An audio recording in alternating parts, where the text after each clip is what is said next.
감사를 드립니다. 성경은 계속해서 의인과 악인을 말씀합니다. 우리가 성경 창세기부터 쭉 보면은 항상 의인이 등장하고 또 그보다 더 많은 악인들도 등장하고 합니다. 로마서 5장 말씀에 보면은 한 사람으로 말미암아 죄가 세상에 들어오고 죄로 말미암아 사망이 들어왔고 모든 사람이 죄를 지었으므로 사망이 모든 사람에게 이르렀다 말씀하고 있습니다. 여기서 말하는 한 사람은 바로 아담을 말합니다. 우리 인류의 조상인 아담이 죄를 지음으로 말미암아 결국 우리 모든 인류에게 사망을 가져오고 말았습니다. 그런데 그 다음 말씀에 보면 한 사람으로 말미암아 의가 세상에 들어왔다고 말씀하는데, 여기서 말하는 한 사람은 바로 예수 그리스도입니다. 한 사람의 의로운 행위로 말미암아 많은 사람이 의롭다 하심을 받아 생명에 이르렀다고 하였습니다. 예수님으로 말미암아 생명이 이르게 되었고, 그 생명에 이르게 하신 예수님은 참 우리에게 너무나 귀하고 고마운 분이시지요. 악인 한 사람도 굉장히 큰 영향력을 미치지만은 의인 한 사람도 굉장히 큰 영향력을 사람들에게 미친다는 것을 우리가 잘 알고 있습니다. 전라남도 여수에는 기독교 복음화율이 굉장히 높습니다. 왜 같은 대한민국인데 거기는 예수 믿는 사람들이 그렇게 많을까? 본래부터 그런 것은 아니었고요. 거기에는 손양원 목사님이라는 한 분 때문에 그렇게 예수 믿는 사람들이 많아진 것입니다. 손양원 목사님은 자기의 두 아들을 죽인 원수를 자기의 양자로 삼았습니다. 정말 있을 수 없는 일을 모든 사람들이 보고서 예수 믿는다고 하는 것이 저런 것이구나, 저런 예수님은 우리도 믿어야지 해서 이제 예수 믿는 사람들이 많아지게 된 것입니다. 그것을 볼 때에 한 사람의 의인이 얼마나 귀한 영향력을 끼치는가 하는 것을 잘 알 수가 있습니다. 하지만 인류의 역사를 보면 그렇게 감동적인 의인의 역사가 많은 것이 아니라 오히려 사람들에게 나쁜 영향력을 미치는 악인의 역사가 더 많이 나오고 있습니다. 시편 14편 말씀에 보면은 참 안타까운 말씀이 있는데요. 여호와께서 하늘에서 인생을 굽어 살피사 지각이 있어 하나님을 찾는 자가 있는가 보려 하신즉 다 치우쳐 함께 더러운 자가 되고 선을 행하는 자가 없으니 하나도 없도다 했습니다. 하나도 없도다는 말씀이 너무 우리에게는 충격적인 말씀이고 정말 그런가 생각할 수 있는데요. 로마서 3장 10절 말씀에 보면은 의인은 없나니 하나도 없다 분명히 선언하고 있습니다. 분명히 이 세상에는 의인도 있고 악인도 있고 하지만은 그러나 의인을 찾는 것은 너무너무 힘들고요. 악인을 찾는 것이 훨씬 더 쉬운 그런 세상이 되고 말았습니다. 그 옛날 노아의 시대도 그랬습니다. 창세기 6장 말씀부터 나오는 노아의 홍수의 심판의 이야기를 가만히 보면은 그 시대의 사람들이 너무 악했습니다. 노아의 시대의 악함을 예수님께서 마태복음 24장에서 이렇게 말씀하였습니다. 노아가 방주를 만들고 들어가는 날까지 사람들은 먹고 마시고 장가들고 시집가고 하면서 홍수가 나서 다 멸망을 받을 때까지 깨닫지 못하였다고 했습니다. 사람들이 얼마나 악한지 말세의 그 징조, 심판의 징조가 있음에도 불구하고 깨닫지 못하니 회개하지도 않았습니다. 홍수가 나서 모든 지면이 홍수로 심판을 받을 때 그때서야 그들이 후회한들 소용이 없었습니다. 노아의 시대와 지금의 시대를 비교해 보면은 너무나 똑같습니다. 온 세상이 죄악이 가득하고 사람들의 마음의 생각이 악합니다. 심판의 날이 곧 임박하였지만은 사람들은 심판이 어디 있어 이렇게 생각하거나 심판은 아직도 멀었을 거야 하면서 자기 스스로를 위안하면서 그렇게 살아가고 있는 것이 오늘날입니다. 노아의 시대의 홍수 심판 후에 창세기에 보면은 한 지역이 하나님의 심판을 받는 이야기가 있었으니 그것이 바로 오늘 이 본문 말씀인 창세기 18장과 19장에 나오는 내용입니다. 그 지역이 어느 지역인가 하면은 바로 소돔과 고모라 성입니다. 본문 20절 말씀을 보면은 소돔과 고모라에 대한 부르짖음이 크고 그 죄악이 심히 무겁다. 죄악이 심히 무겁다고 하는 그런 표현을 하였는데요. 그것은 아주 악하고 큰 죄를 짓고 있다 하는 그런 뜻입니다. 이 소돔과 고모라 성이 마땅히 멸망을 받을 수밖에 없는 그런 성이었다는 것을 증명하는 그런 말씀이 창세기 19장 5절 말씀에 나오는데요. 천사가 롯의 가정을 방문을 하였습니다. 근데 그 저녁이 되어서 소돔성 사람들이 롯의 집을 찾아와서 너희 집에 들어온 그 남자들 우리에게 이끌어내라. 우리가 그들을 상관하리라고 하는데 여기 상관한다고 하는 것은 동성애를 하겠다는 그런 뜻입니다. 이 말씀 하나를 보더라도 이 소돔성이 얼마나 타락되었는지를 잘 보여주고 있습니다. 소돔성 사람들은 하나님의 심판을 받아야 할 만큼 너무나 음란한 그런 도시였고 그 성 사람들은 그런 것에 대하여서 죄의식을 부끄러움을 느끼지도 못하고 살아가는 그런 악한 사람들이었습니다.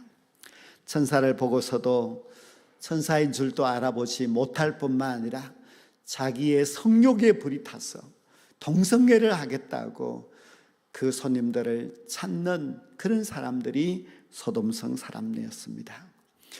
오늘 우리 한국 교회가 다 함께 단합하여서 서울에서 이제 동성애 반대하는 집회를 이제 하게 되었습니다. 이것은 우리 모두가 이제 좀 관심을 가지고 지켜보고 가지 못하지만 그래도 기도해야 될 그런 제목입니다. 동성애를 찬성하는 그런 악법이 만들어지게 된다면은 동성 결혼도 허용이 되게 되고 또 동성애를 반대하지 못하는 그런 사회가 되어서 가정이 이제 깨어지게 되고 또 우리의 후손들은 마치 소돔성에 살고 있는 것처럼 그런 험악한 세상을 살아가게 됩니다. 제가 이번에 이제 태국에 갔더니 태국에는 여자 화장실에 남자들도 들어와요. 자기가 남자라고 뭐 그렇게 여자라고 생각을 하고 이제 그냥 들어오니까 막을 길도 없고 그리고 뭐 지금은 외국에서 여자 목욕탕에 남자가 들어가는 것은 뭐 보통이고 또 그것을 이제 막을 수 있는 그런 또 법도 없고 하는 그런 가운데 있다고 합니다. 만약 여러분들이 이제 나중에 여러분의 자녀가 아들인데 남자를 데리고 와서 우리 결혼을 할 거니까 허락해 주세요 이렇게 된다면은 가정이 될 수가 없습니다. 하나님은 그렇게 만들지 않았는데 인간이 타락되어서 인간이 점점 악화해지니까 온갖 그런 타락의 길로만 자꾸만 가고 있습니다. 그래서 해외의 사례들을 가만히 보면은 하나님의 창조 질서를 깨트려 버리는 그런 이상한 세상을 만들어서 정말 말세가 되었구나 하는 것을 알 수가 있습니다. 소돔성이 유황불로 심판을 받아서 멸망을 받았습니다. 이렇게 음란하고 타락하고 죄악으로 가득 찬 그런 도시 또 그런 나라들은 지금까지 다 하나님의 심판을 받아서 멸망을 받았습니다. 이런 타락한 소돔성을 위하여서 아브라함이 이제 기도하는 장면이 오늘 읽은 본문인데요. 하나님, 어떻게 의인과 악인을 함께 멸망시키려고 합니까? 그렇게 이제 아브라함이 하나님께 기도합니다. 그 성 중에 의인 50명이 있을지라도 그 성을 멸하시려고 합니까? 하면서 50명을 이야기합니다. 아브라함이 생각할 때는 이 소돔성에 의인 50명은 있을 것이라 그렇게 생각한 거지요. 근데 하나님께서 그래 의인 50명이 있으면 내가 멸하지 않겠다 하셨습니다. 근데 아브라함이 생각해보면 50명이 없어요. 그래서 45명이 있으면 어떻게 하시겠습니까? 멸하지 않겠다고 하십니다. 근데 아브라함은 다시 40명이 있으면, 30명이 있으면, 20명이 있으면 그렇게 점점 깎아 내려가고 있습니다. 참 말씀을 보면요, 그렇게 여러 번 아브라함이 하나님께 구할 때마다 하나님께서는 계속해서 멸하지 않겠다고 그렇게 대답을 하시는 것을 볼 수가 있습니다. 하나님의 뜻은 멸망시키는 것이 자신의 뜻이 아니라 구원하시는 것이 하나님의 뜻이라는 것을 잘 나타내 보여주고 있습니다. 아브라함은 마지막에 하나님 마지막으로 구합니다.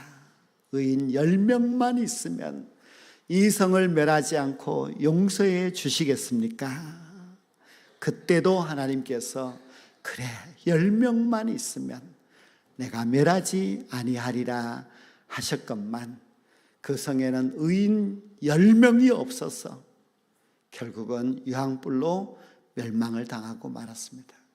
소돔성에 의인 10명이 있습니까? 없습니다. 우리가 알고 있기도 롯의 가정이 이제 의인이라 해서 구원을 받았는데 롯의 가정이 온전한 의인입니까? 그렇지도 않답니다.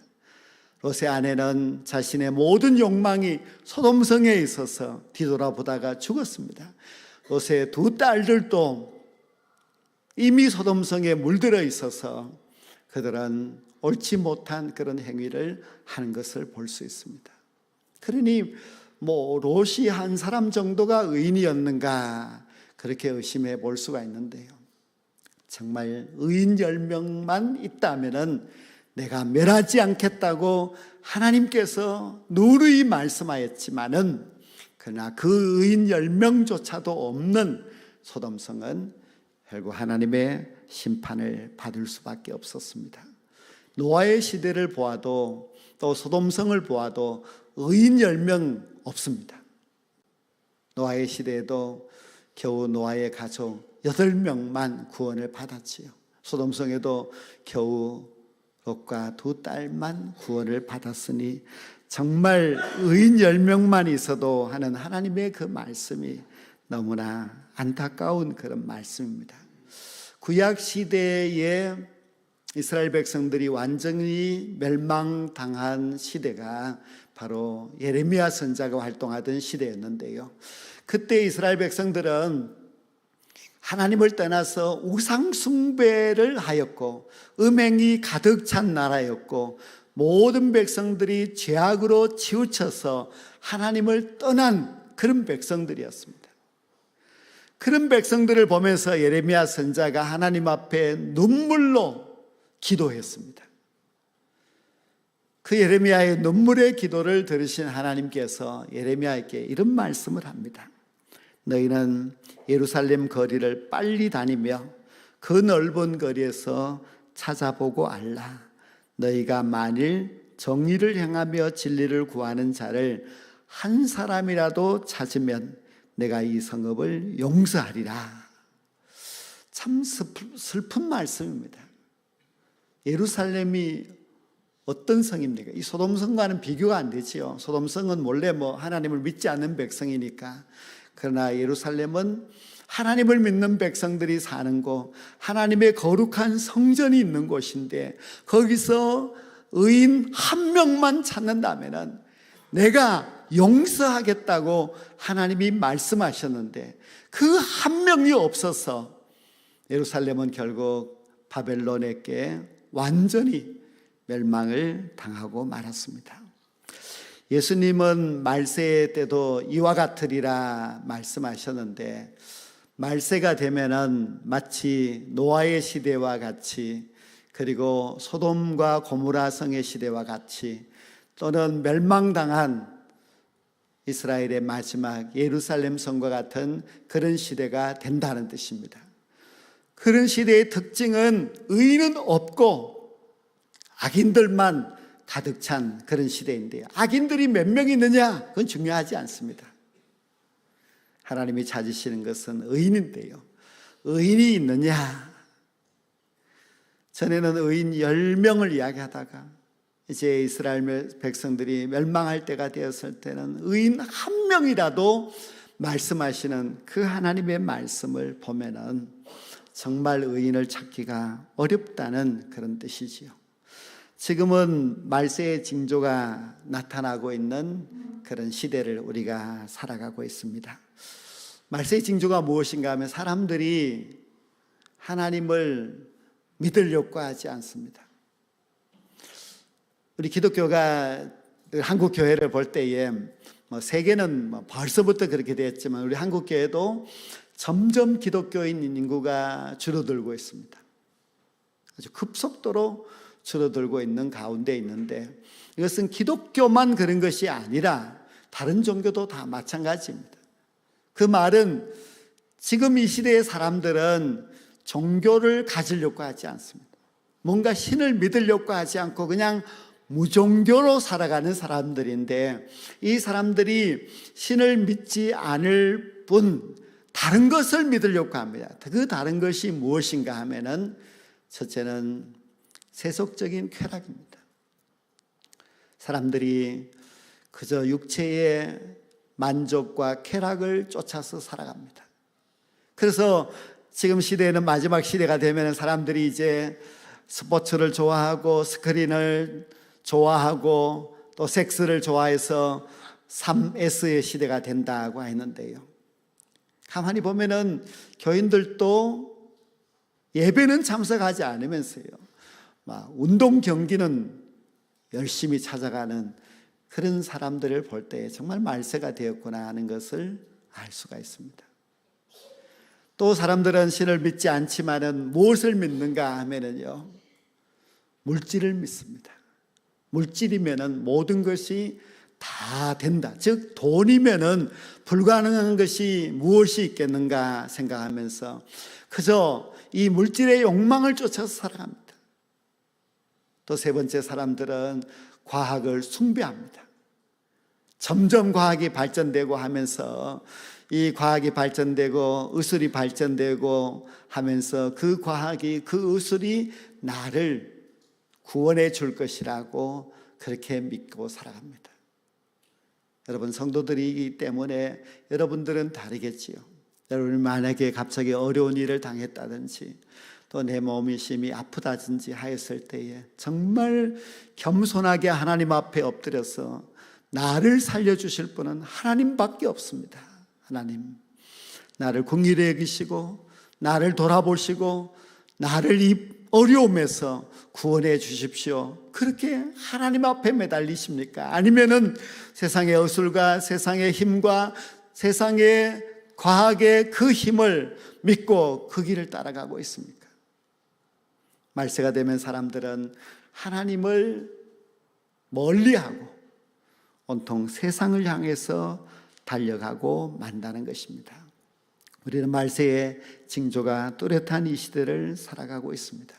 그런데 하나님께서 이런 때가 되면은 더욱더 의인이 어디 있느냐 하고 찾으십니다.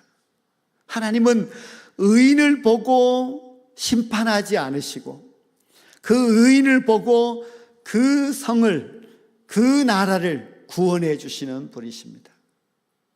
우리가 생각할 때 의인 10명 그거 무슨 힘이 있겠어 생각할지 모르지만은요, 의인 10명만 있어도 얼마든지 나라를 구원할 수 있고 얼마든지 교회도 이 도시도 구원할 수가 있습니다. 그래서 하나님께서는 의인 10명이 있느냐 하고 물으시는데 그 의인 10명이 어디에 있어야 되겠어요? 이 세상에서 찾을 수는 없습니다.